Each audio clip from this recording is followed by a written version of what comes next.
ఇది నా ఇల్లేగా, మా ఇంట్లోనే ఉన్నాను, హైదరాబాద్లో ఉన్నాను. సో నేను విన్నాను పొద్దున్నుంచి, నాకు ఫోన్లు రావడం జరిగింది. నేను కూడా వీడియో క్లిప్ చూశాను. మన మీడియా మిత్రులు చాలామంది నన్ను అడిగి క్లారిఫై చేసుకున్నారు. వాళ్ళ దాంట్లో రాలేదు నాకు తెలిసి. చాలా ఇట్లా శ్రీకాంత్ ఇలా బెంగళూరులో రేవ్ పార్టీకి వెళ్ళాడు, హేమ వెళ్ళింది, ఈ టైప్లో ఏవో వచ్చినాయి.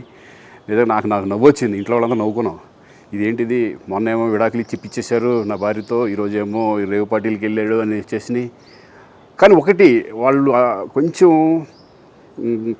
తొందరపడ్డంలో ఇది లేదనిపించింది. ఎందుకంటే వాడెవడో, అతను ఎవరో కానీ కొంచెం నాలాగా ఉన్నాడు. వాడు కొంచెం ఇలా కప్పుకొని, అది గెడ్డం ఉంది, బట్ ఇప్పుడు గెడ్డం నాకు లేదు అని, బట్ గెడ్డంతో నేను షాక్ అయ్యాను. ఇదేంటిది నాలాగా ఉన్నాడు ఏంటి అని నేనే షాక్ అయ్యాను. సో దయచేసి ఎవరు నమ్మొద్దు. ఎందుకంటే రేవ్ పార్టీలకి వెళ్ళే కల్చర్ నాది కాదు, పబ్ కల్చర్ మనిషిని కాదు నేను.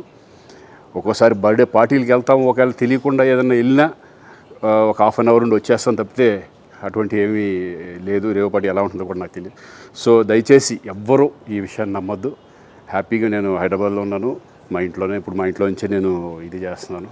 సో దయచేసి మీడియా మిత్రులందరికీ కూడా నేను చెప్పేది ఏంటంటే, ఏ విషయం కరెక్ట్గా తెలుసుకోకుండా మీరు కూడా థంబ్నైల్స్ పెట్టేసేసి, నా బొమ్మ వేసేసి రేవ్ పార్టీలో పట్టుబడ్డ శ్రీకాంత్ ఈ టైప్లో వేస్తున్నారు. కాబట్టి దయచేసి ఎవరు నమ్మొద్దు. అది అతను అలాగా ఉన్నాడు అనే ఒక విషయంలో మీరు పొరపాటు పడి ఉంటారని నేను అనుకుంటున్నాను. దయచేసి అది నేను కాదు. Thank you. ఇటువంటి అన్నీ కూడా నిజంగా కొంతమంది, వాళ్ళందరికీ నిజంగా థ్యాంక్స్ చెప్పుకుంటున్నాను నేను. కొంతమంది మీడియా మిత్రులు నాకు డైరెక్ట్గా తెలుసు కాబట్టి, వాళ్ళ ఫ్రెండ్స్ లాగా నన్ను ఇచ్చేస్తారు కాబట్టి, వాళ్ళందరూ నన్ను డైరెక్ట్గా అడగడం, నేను చూసి ఇద్దరు నవ్వుకోవడం, వాళ్ళు వాళ్ళ దాంట్లో వేయకుండా చూశారు కొంతమంది. వాళ్ళందరూ కూడా నేను థ్యాంక్స్ చెప్పుకుంటున్నాను.